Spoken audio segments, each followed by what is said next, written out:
Hey guys, Xlice here. Do you guys remember YANGYANG? Yeah, that girl on the game's icon? That's her. Well, 3.5 is finally here for Wuthering Waves, and she's getting an absolutely beautiful glow up. From 4-star Arrow to 5-star Havoc Resonator, she's now a whole new character called YANGYANG XUANLING, which I'm gonna shorthand to YANGYANG XL, and a crazy main DPS. If you're a fan of the OG YANGYANG, don't worry, she's still the same 4-star Arrow Resonator, and she's not gonna go anywhere, but also probably not going on your team. In this complete and detailed guide, I'll explain everything you need to know about YANGYANG XL. We'll start with an example combat rotation, then I'll provide you a summary of everything useful in her kit, then go through her best builds, weapons, and echoes, her sequence nodes, best teammates, run through a proper gameplay showcase, and give you a final review on if you should pull her. Disclaimer on screen since it is creator server, and with that out of the way, let's get into it.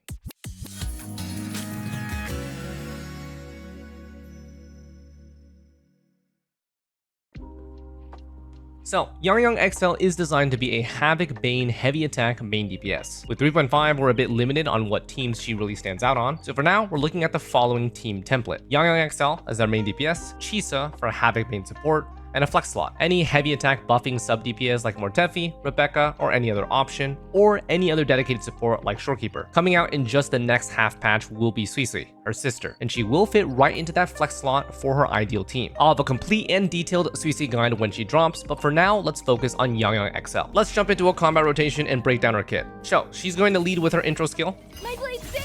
Then we're going to hold basic to consume her forte bar. Not a chance. Then enhance E skill. Wind's return. Then enhance heavy. Ride the wind. Fall. Down slow. Then we're going to ult. All world. Fall to silence. Use the other enhance E skill. Feathers to blaze. And the other enhance heavy. Sever the discord. Outro, and her rotation is complete. You'll notice that her base state actually starts with full forte bar, and we're constantly consuming it instead of generating it. She also uses less button presses than the average character, since her basic chain can be executed by just holding basic attack. This makes her pretty easy to pick up, because you basically just hold left click, and then click the shiny buttons as they pop up. In full speed, this is what that looks like. Seize the sound. Win on me. Hold the lock. Let the winds roar! Wings unbound! Silence your sound! Redemption! Set the tone! At the end of her rotation, you'll notice that she has full forte again. Technically, you can continue the rotation by doing hold basic into enhance E skill, and we have 2 plumes you can enhance heavy, but she won't have any buffs active anymore, so it'll be much weaker. For overworld fights, this design makes it really easy to swoop in and kill trash mobs without using all your ults. Now let's break things down step by step. So her forte has 3 things to focus on. The top bar called Melody, which starts out full, the bottom bar called Azure Plumes, which is split into 2 halves for 2 plumes, and the icon in the middle that's either going to be an eye looking thing or wings. Those are the 2 modes that she has. Eye mode is Azure, and the feather mode is called Feather. So her rotation starts with her full top bar and her intro skill, which will grant half of the bottom bar, which is 1 plume. None of her abilities are lit up except her ultimate. So we'll first consume her forte bar, which is the Melody here, with basic attacks. This will trigger an enhanced skill. You can either spam basic attacks like normal or just hold left click. She has quality of life built in that her hold left click is not an automatic heavy attack, but instead her entire basic chain. And of course, she can also dodge as needed in between these attacks. The enhanced E skill will generate 1 more plume, filling the bottom bar, which allows her to use enhanced heavy attack. This core can always be executed by her regardless of how much energy she has. So every time she does that hold basic into enhanced E skill, she generates 1 plume. When she has 2 plumes, she can enhance heavy attack. Now she can ult to deal massive damage, but also consume her forte and generate 1 plume at the same time. Then same thing as before, she can enhance E skill right after, and enhance heavy to finish things off. You will notice that this rotation allows her to use 2 different enhanced heavy attacks depending on the form that she's in. This is the best case scenario since she grants herself a massive once per rotation crit damage bonus for each mode. I tested other rotations that use 2 enhanced heavies from the same mode, and she loses quite a bit of damage because we don't abuse these buffs. She also summons a bunch of birds, which is pretty cool because she also looks like a bird too. Yeah. So while all this is happening, she will be applying Havoc Bane and also periodically consuming stacks to deal extra Havoc damage. Don't worry about this too much, it'll just happen naturally while she's in combat. If you're interested, this is where she applies a stack of Havoc Bane and where she consumes it. Alrighty, now for her buffs. So her main strength comes from converting Havoc Bane stacks to big stat bonuses. She gets up to 66% damage amp for 6 stacks of Havoc Bane. The first 3 will give 10% each. The stacks 4 to 6 will give 12% each. She also gets up to 150% extra crit damage from her enhanced heavies based on how often Havoc Bane is applied. This is from the Feathered Oath buff. 25% crit damage per stack and up to 6 stacks can be held, and they each last 4 seconds. So Havoc Bane needs to be applied pretty consistently for this to maintain. With Xlice's support, this is no issue. And finally, each mode has a unique buff that grants an extra 160% crit damage to the associated enhanced heavy on top of the other crit damage buffs she already gets. Azure mode, which is the Eye, gets Baited Breath once every 25 seconds, and then the Feather mode gets Streaming Storm, which is also once every 25 seconds. By rotation, at the beginning of this video, we'll use these buffs, so refer back if you need a refresher. She also gets a small 20% energy regen boost to her basic attacks with consuming Forte, which helps her ult uptime just a little bit. And then her outro will benefit anyone besides herself that inflicts Havoc Bane. Currently, this is only Xlice, and will provide her 20% Havoc amp. Total buffs can be seen on screen here. But yeah, that basically covers her entire kit. Intro, hold basic, press shiny buttons, ult, and do big damage. As long as Havoc Bane is applied, she'll be getting all buffs. You'll also notice that we didn't really cover her basic resonance skill, and this is basically just like Amy's resonance skill, where it switches form willy-nilly whenever you use it. For her rotation though, you don't actually need to use this because when you consume Forte, you'll immediately get converted into the enhanced skill version. So final notes for Forte priority. Forte Circuit will be her largest source of damage. It has the enhanced E skills and the enhanced heavies, both of them. The resonance skill is kind of just a bait. Then we have ultimate, then basic attacks, then skill and intro. Refer on screen for exact priorities. Now let's take a look at her build, starting with weapons. So her Signature gives a 587 attack with 24.3 crit rate for base stats and grants 12 damage bonus, 36% heavy attack amp, and 12% ignore defense for 8 seconds. Havoc Bane will be applied pretty consistently throughout her rotation, so these buffs will have full uptime. It's very simple, but juicy stat stick for Havoc Bane DPSs like her. For other possible weapons, we're just looking for anything that would give heavy attack bonuses or generic attack then crit. So Qiuyuan's Signature Emerald Sentence is the only other sword that provides heavy attack bonuses that she wants and will be her second best choice. It provides 24.3 crit rate, 12% attack, and 30% heavy attack damage bonus to the wielder. Besides that, the next best option she has is Emerald of Genesis Standard Weapon. This is going to give 24.3 crit rate and a little bit of attack percent and energy regen. Now, any other 5-star sword here that is not mentioned is usable just for their crit rate or crit damage and attack bonuses. And then for the battle pass, Feather Edge is okay just for the crit rate and attack, and then Lumen Gloss is okay just for the attack and heavy attack damage bonus. Personally, I would only stick to her Signature, Qiuyuan's Weapon, or Emerald of Genesis. Overall recommendations are on screen.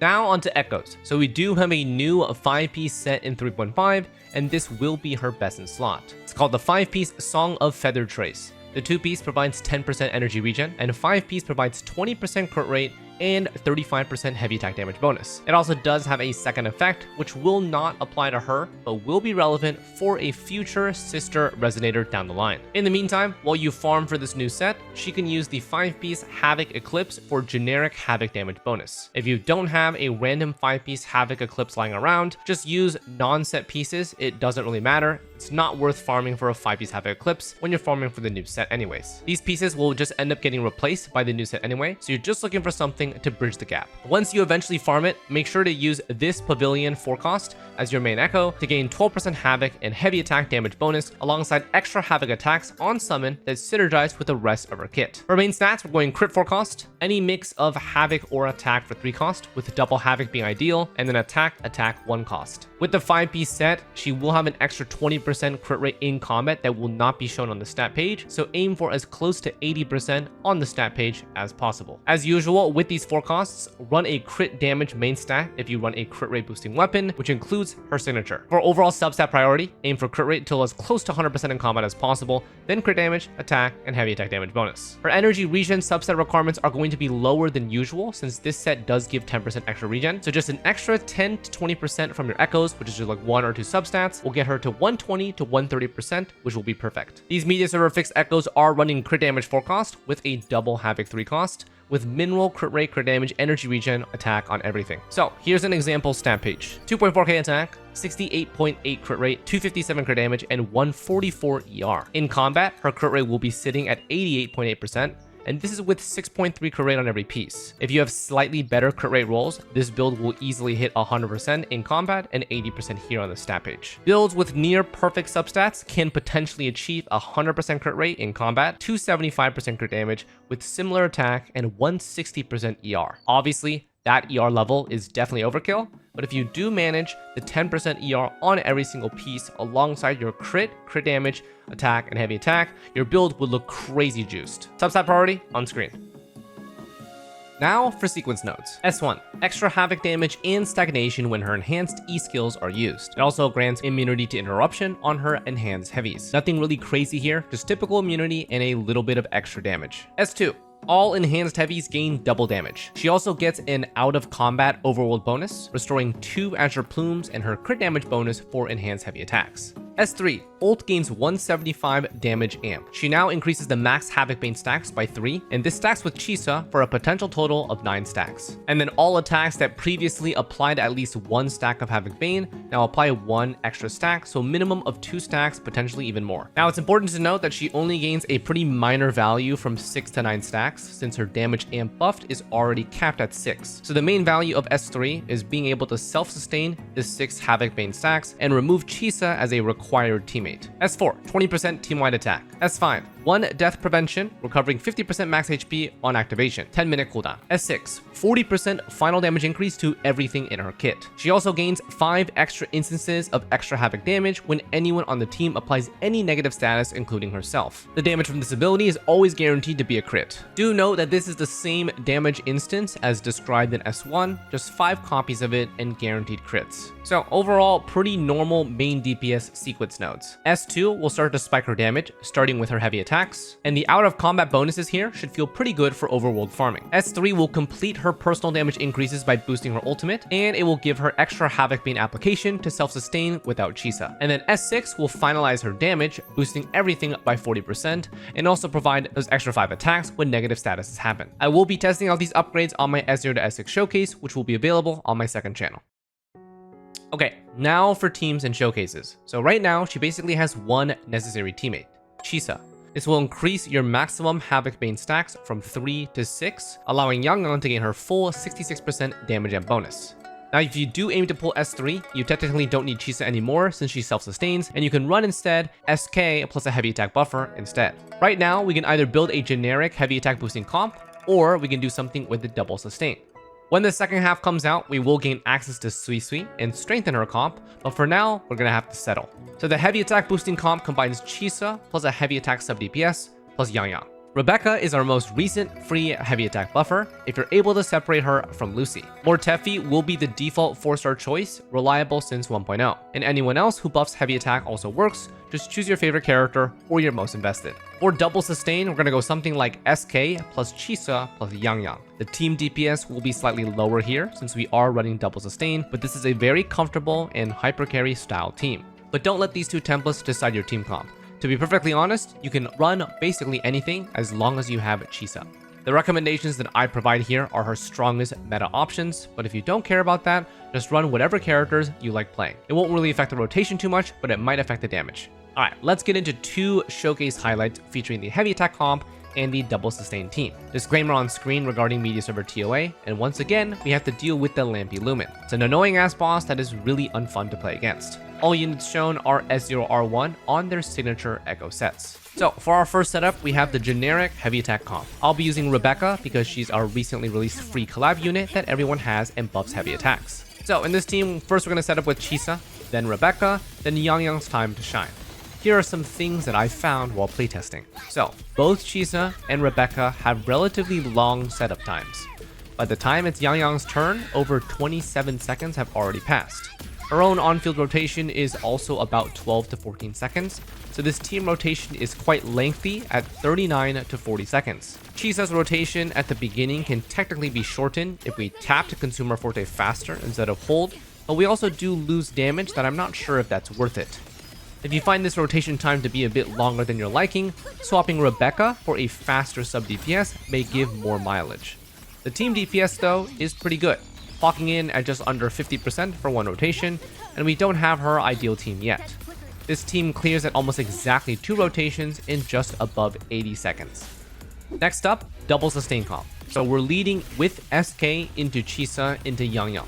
It's also possible to set up Chisa first, since Yangyang's outro skill only lasts 20 seconds, but I found that SK first plays a bit smoother for the rotation, and generally the rotation is fast enough that SK plus Chisa only takes 20 seconds or less. Here in this demonstration, it's taking 19 seconds for SK and Chisa to finish, which is much faster than the 27 from the other team. Completing first rotation takes just over 32 seconds and deals about 40% of the boss's HP. So we are losing total team DPS with double sustain, but the rotation is slightly faster since SK's setup is pretty quick. If you do a boss HP to time taken, you'll see that the first comp does still eke out just a little bit ahead, but the second comp, this double sustain one, is not that bad. You'll also notice that Yangyang's personal damage is about 5 to 8% lower since we gained SK's crit bonuses, but we lost Rebecca's heavy attack amp. Fast forwarding here, this team clears in 90 seconds and needs about 2.5 rotations. So overall, the only thing we really care about is how much damage Yangyang XL is doing. And it's looking just about competitively equal with our recently released DPS. The team damage and boss HP doesn't really show the whole story since her team comps are far from optimized. We will see in the near future how much Xlice will benefit her performance. So, closing thoughts and my recommendations on if she's worth pulling. From the showcases, we're seeing pretty expected outcomes. No crazy power creep, just a visual glow up to our old mascot and turning her into a Havoc Bane DPS that's competitive with what's recently been released. If you do enjoy Chisa or just a negative status type comp, then she will be a positive for pulling. Now, if you already have investment in old 3.x Toon characters and want to save up, probably a negative for pulling. If you like her design and wanted to pull her from the start, she'll probably also want Xlice to optimize her team, so prepare for a potentially expensive endeavor if you don't have any pulls because you might want to get both of them. So my overall verdict is that she's not a must pull by any means, and the main reason to invest is probably because you like her design over how strong she is. Things could change when Xlice comes out, but for now we are limited on that knowledge. And real talk, we did just have 3.4 with one of the best collab experiences with Cyberpunk, so I'd honestly be surprised if any of you F2Ps still have pulls remaining. Prepare them wallets though, because we do have way more juicy characters coming out very soon. Let me know in the comments what you think of YANGYANG XL, and good luck pulling for her. S0 to S6 will be on my second channel like usual, so I may see you guys there. Thanks for watching, and we'll see you guys next time. Take care.